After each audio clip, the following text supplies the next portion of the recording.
E nós chegamos no momento que é o momento de talks.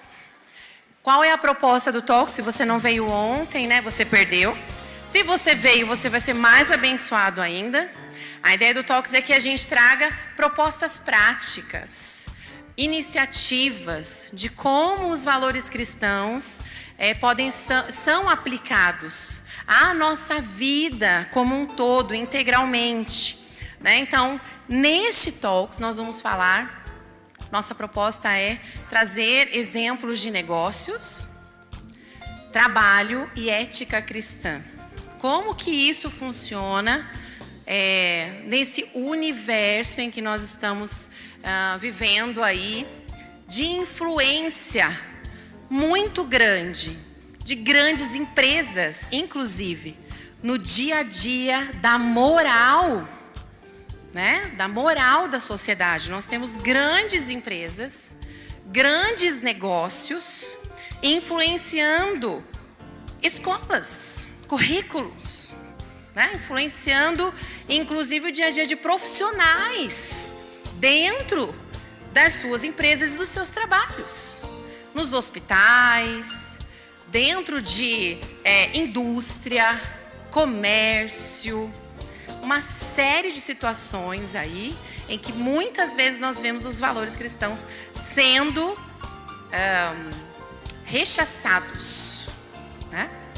E nós queremos aqui trazer para vocês a proposta, então, o que a gente pode fazer com isso, como que a gente pode combater isso, onde a gente pode virar esse jogo também e mostrar um pouquinho do que está acontecendo nas diferentes áreas aí de negócios, de trabalho, onde a ética cristã precisa ser defendida.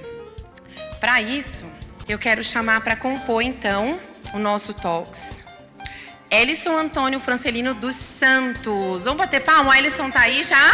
Vamos bater palma para ele. Ele é o pastor titular da Igreja Batista Esperança. Ele é neurologista, especialista em doenças neuromusculares, formado pela Universidade Federal de São Paulo, Escola Paulista de Medicina. Ele é docente de disciplina de neurologia da Universidade Federal, também coordenador do serviço de neurologia do hospital, auxiliadora em Três Lagoas, Mato Grosso do Sul. E eu vou começar então pedindo para o doutor Elisson, ele queria ficar de pé, né, doutor? Nós temos, como é um talk, se trata mais ou menos, né, de um tempo curto, mas que eles vão ser breves e impactantes e falar o que eles estão fazendo, então, nas suas áreas. Fique à vontade, doutor Elisson. Vou pedir licença aos meus amigos aqui. Nós vamos falar um pouco sobre vida e às vezes eu não consigo ficar parado, tá? Por favor. Boa tarde a todos. Boa tarde, pessoal. Melhorou, não é? É uma grande alegria poder estar aqui com vocês, compartilhando um pouco do que Deus tem feito através de nossas vidas. É uma grande alegria, realmente eu me sinto honrado. Quero agradecer a Gaba Costa pelo convite, agradecer a comissão organizadora pela oportunidade. Então, realmente é um privilégio. Deixa eu me apresentar, a maioria de vocês não sabe quem eu sou, né? Embora a Vanessa já tenha colocado, mas principalmente para a comunidade do CC, do Classical Conversations, eu sou o marido da Esther, né? Então, quem que é aquele ali? É o marido da Esther, mas eu tenho identidade também, viu? O meu nome é Elisson, né? Eu sou médico neurologista. Nós moramos em Três Lagoas, Mato Grosso do Sul. Uma cidade que não está tão longe aqui de vocês. Nós estamos a 40 quilômetros de Andradina, 150 quilômetros de Araçatuba. Somos a capital mundial da celulose, então nós somos importantes, não é mesmo?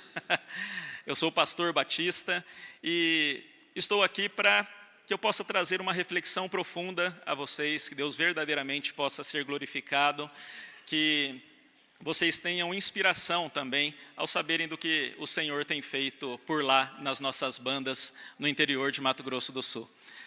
Deus tem sido glorificado através da igreja, então nós temos uma voz ativa dentro da sociedade, como igreja, na sociedade treslagoense.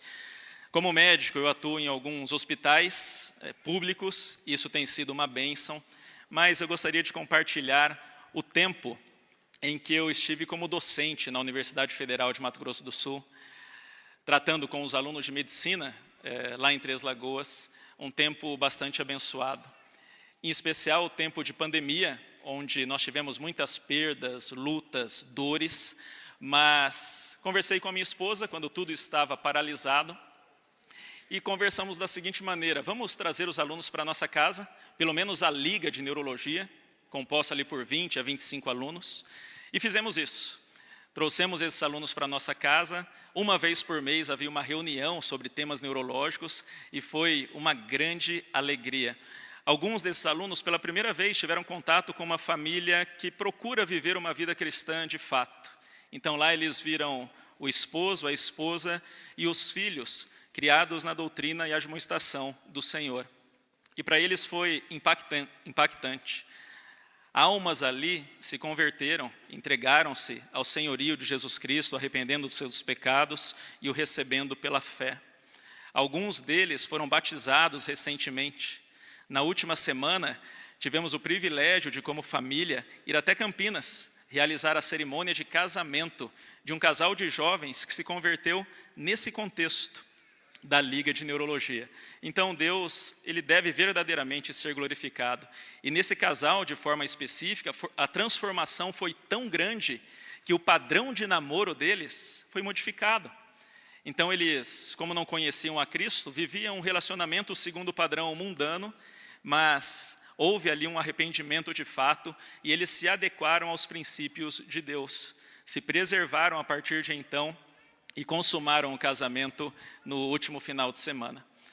Então, quando eu fui chamado aqui para falar sobre a ética cristã, sobre como um médico deve se comportar na sociedade, como ele deve exercer uma influência, logo me veio à mente a questão dos princípios inegociáveis. E saltou na minha cabeça Salmo capítulo 11, versículo 3.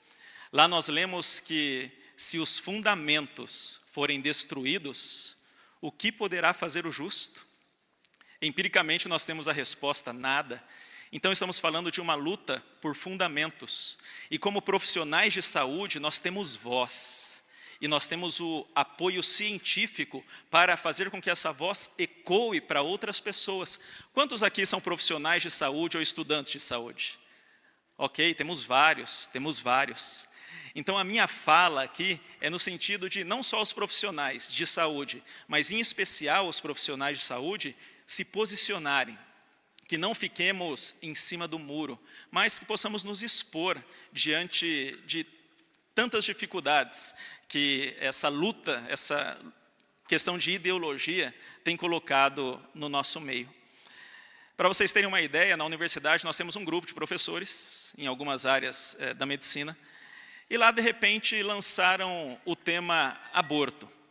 Alguém postou uma mensagem defendendo o aborto, colocando os resultados do ponto de vista feminista. Eu, geralmente, nos grupos, eu sou bem tranquilo, viu, pessoal? Eu não me manifesto tanto, mas como se tratava de um princípio inegociável, eu não poderia ficar em cima do muro, não é mesmo? O que você faria no meu lugar? Eu peguei o WhatsApp, o celular, e comecei a digitar. Logo que saiu a minha resposta, já veio bomba para o meu lado, né? Então, algumas pessoas me batendo, colocando outros argumentos, e eu atendendo o paciente, a hora que ele saía, eu digitava lá também. Quantos vocês acham que me apoiaram nessa defesa da fé, de princípios bíblicos? Havia ali alguns cristãos. Quantos deram um joinha para mim? Ou bateram palminha no meu comentário, na minha colocação? Vocês acreditam que ninguém? Dias depois, no hospital, alguém chegou e disse: Ellison, que coisa, né? Mas eu concordo com você em tudo. Mas quando era o momento da luta, da guerra, a pessoa não estava lá, guerreando comigo. Então nós precisamos guerrear onde a guerra acontece. É maravilhoso pregar sobre o amor de Deus, mas eu não consigo pregar o amor de Deus e ignorar, por exemplo, a apologia ao aborto que está sendo feita na sociedade. É maravilhoso pregar sobre a educação domiciliar, nós praticamos e pregamos sobre isso, mas também temos que pregar sobre masculinidade bíblica, feminilidade bíblica, e temos argumentos científicos, como profissionais de saúde, para embasar que outras pessoas também tenham esse mesmo pensamento sem vergonha, sem receio. Esses dias estávamos até no congresso na Expo Homeschooling. Sabem que vocês aqui, vários, têm famílias maiores, não é? os hotéis eles não estão preparados para receber, viu, Vanessa, um casal com muitos filhos. Nós só temos 3, mas já não deixaram a gente ficar no mesmo quarto. Então ficamos em 2 quartos, eu e o meu filho mais velho, Samuel, de 13 anos, e a Esther ficou no outro quarto com os outros 2 menores, um de 10 e um de 6. Perfeito. 13 anos, começam a vir os pensamentos, né? As perguntas, algumas perguntas difíceis. E lá na nossa conversa de homem para homem, não é mesmo, Samuel? Ele começou a perguntar sobre a vida, a origem da vida, né? Como acontece a reprodução e tal. E eu tive a oportunidade, o privilégio, do mesmo jeito que eu converso na universidade, que eu falo na igreja, que eu falo com outras pessoas e profissionais de saúde, eu peguei uma imagem do aparelho reprodutivo feminino, o aparelho reprodutivo masculino, e começamos a conversar e mostrar a ele a beleza da vida. Vamos nos emocionar um pouco sobre isso? Lá estava o ovário, não é? Ele libera o seu óvulo, ele é captado na trompa. E a semente masculina, o espermatozoide, ele conecta, ele se encontra com esse ovário naquele local. Uau, bum! A vida começa ali. Nós temos agora 46 cromossomos. A primeira célula de um novo organismo, de um novo ser, ela é formada. Que bênção, que grande milagre da vida. Qual a lei que isso rege? É a lei divina, é a lei de Deus. O Deus que criou a você e criou a mim. E é por isso que esse princípio tão inegociável, tão inabalável, precisa ser defendido, pois hoje as pessoas estão lutando contra um princípio importante. E ali ocorre uma explosão de eventos regidas por uma lei que nós entendemos ser a lei de Deus. A primeira célula, ela agora se cliva e temos 2 células, depois 4, 8, 16, 32. Isso em 3 dias de existência. Não há aumento de tamanho, mas há uma superprodução de células ali. O milagre continua. Enquanto esse grupo de células vai em direção ao útero, você tem uma estrutura chamada blastocisto, que vai dar origem ao embrião e à placenta. Então ele se fixa no útero, começam a ter vilosidades dentro do útero, e ali acontece um encontro com o sangue materno. Então existe um lago de sangue no início da gestação, e literalmente a mãe nutre com seu sangue o seu filho. Como neurologista, eu não posso deixar de puxar a sardinha, não é mesmo? Na 4ª semana, começa a se formar o que? O sistema nervoso central. Que beleza, que grande bênção. Na 5ª semana, você já tem o coração batendo. E logo em seguida, sangue sendo impulsionado por aquele coração. Na 9ª semana, nós já temos as sinapses ocorrendo. A comunicação entre os neurônios. Então você tem uma resposta sensitiva, todo o preparo está sendo feito, a resposta motora também sendo preparada, e na 12ª semana, um feto de 8,5 centímetros, praticamente todo formado. E aí nós temos que combater leis que estão sendo estudadas para matar um feto de 12 semanas. E é por isso que nós não podemos ficar em cima do muro, ou atrás do muro. É por isso que nós, com firmeza, com segurança, com coragem, sabendo que estamos do lado certo, do lado da verdade, nós não podemos nos esconder. Nós precisamos nos posicionar. Que maravilha ver tantas pessoas importantes falando aqui. Né? Conversamos com Marcos Eberlin, conversamos com o pastor Rodrigo Mocelin, com Ana Campagnolo e tantos outros, né? Professor Inês, que tem sido referência nacional na defesa da vida e de princípios bíblicos e cristãos. Mas nós, numa cidade pequena como Três Lagoas, você, perto da sua família, entre as pessoas da sociedade, na sua cidade, pode fazer a diferença também. Onde Deus te colocou, onde Deus te chamou. Então nós realmente precisamos nos posicionar. Com 12 semanas, a vida já está formada e eles querem matá-la. E é interessante que alguns, para minimizarem sua consciência, dizem, nessa época não vai ter dor. Nem isso, existe uma certeza e um consenso. Anos atrás dizia-se que, até a 30ª semana de gestação, não existe dor. Mas aí a medicina evoluiu, hoje nós temos prematuros precoces que nascem de 28 semanas, 26 semanas até 24 semanas. E as evidências dizem o contrário, que esses prematuros, eles sim sentem dor. Existe um estímulo de estresse que o seu corpo fisiologicamente demonstra que acontece. Então, será que realmente um feto não tem dor até a 30ª semana? Muitas dúvidas, e eu estou convencido que não é isso. Na 16ª semana, existe uma conexão, por exemplo, entre o hipotálamo, a hipófise, o sistema nervoso autônomo, as suprarrenais. Olha só, resposta ao estresse. Sabia que se você estressar ou fazer com que aquele feto sinta dor, ele vai ter uma taquicardia, a sua pressão arterial sobe, ele vai ser inundado por endorfina, por cortisol, por adrenalina, a partir da 16ª semana de gestação.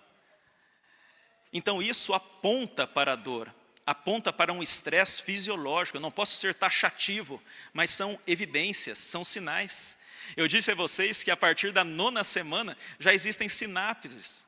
Então se você for lá no início da gestação e tocar no pé do embrião, não ainda do feto, do embrião, ele já tira, porque já existem conexões sinápticas. E se existem dúvidas a respeito disso, eu convido vocês a assistirem um documentário que versa muito sobre isso. O Grito do Silêncio. Alguém já ouviu falar? Quantos já assistiram? O Grito do Silêncio. Ok, uma minoria. Digitem lá na internet. É o documentário a respeito de um ex-abortista, logo no início, no advento do ultrassom, na década de 80. Foi o último vídeo que ele gravou, porque ele viu o que estava fazendo na prática do aborto. Era um feto de 12 semanas, 8 centímetros, 9 centímetros, todo formado já. E lá estava aquele feto com o dedo na boca, dentro do santuário uterino. É possível ver na imagem, vocês vão encontrar. O aborteiro, ele pega o seu instrumento, coloca dentro do santuário uterino e imediatamente aquele feto ele começa a fazer movimentos violentos. A sua frequência cardíaca, que era de 140 batimentos por minuto, normal para essa idade gestacional, sobe para mais de 200 batimentos por minuto. Ele tira o dedo da boca e de forma desesperada, tentando se afastar daquele instrumento que lhe traria a morte, ele abre a boca. E daí vem o nome do documentário. Ele abre a boca, mas não é ouvido. Ele grita sem que o som saia dali. Mas quem é a voz desse feto? A voz desse feto é você. A voz desse feto sou eu. E por isso, de forma clara, nós devemos nos posicionar. Não foi ouvida a sua voz. O aborteiro, ele pega a sua pinça, seu instrumento de sucção, e ele tira os membros do feto. E por fim, num ato cruel, ele pega um outro tipo de pinça e esmaga o seu crânio. O aborto foi completado. É isso que acontece. É sobre isso que nós estamos falando. Nos traz arrepios, tamanha crueldade, e nós precisamos nos levantar e defender a vida, custe o que custar. Ora, se os fundamentos forem destruídos, o que poderá fazer o justo? Nós lemos no versículo 1 do capítulo 11 de Salmo, no Senhor eu confio. Como dizeis a minha alma, fugi para a vossa montanha como pássaro. É o mesmo capítulo, nós não fugiremos. Nós estaremos aqui e enfrentaremos. Precisamos de profissionais cristãos em todas as áreas para combater essa luta. No final do capítulo 11, nós lemos que o Senhor é justo e Ele ama a justiça. E por isso nós devemos realmente nos colocar de forma sábia, sabendo que Deus é por nós. Finalizando, o Senhor nos diz que somos o sal da terra. Mas do que adianta o sal se ele não salga nada? Se ele é insosso? Ele não serve para nada a não ser jogado fora e pisado pelos homens. Nós somos a luz do mundo. Não se pode esconder uma cidade que é edificada sobre os montes. E da mesma forma, você não pega uma lamparina e coloca debaixo do cesto, mas você pega num suporte, um velador para dar luz a todos. E é isso que nós precisamos fazer, cada um no seu lugar, grandes e pequenos, devemos nos levantar a favor da vida. Eu poderia falar aqui sobre masculinidade, feminilidade, sobre os hormônios que regem essas coisas. Eu poderia falar aqui sobre a questão da eutanásia em defesa da vida. Poderia falar sobre legalização de drogas. Eles esquecem que a maconha, por exemplo, é a porta de entrada para doenças psiquiátricas. Não é droga recreativa coisa nenhuma. Conversa da mídia para boi dormir. Ali começam os transtornos psicológicos, delírios, alucinações, alteração de comportamento, declínios cognitivos. Estamos em pé e que Deus abençoe cada um de vocês, que estejamos juntos, unidos, para defender os princípios bíblicos e os propósitos cristãos. Que Deus nos abençoe e obrigado pela oportunidade. Muito bem, uma bênção, né? Quando nós pensamos que era necessário trazer esse debate sobre a medicina hoje, gente, é por isso. É porque nós ouvimos, inclusive, gritos de médicos dizendo: eu não quero fazer a sistolia fetal. Eu não posso ser obrigado a isso. E nós temos médicos, irmãos nossos, técnicos, enfermeiros, vivendo uma realidade dentro de hospitais, enfrentando essa batalha. E o que nós estamos fazendo? Como a igreja está apoiando esses profissionais? Como estamos nos levantando? Qual é o legado que estamos deixando dentro do ambiente hospitalar? O que nós estamos como igreja dizendo que é saúde, que é vida?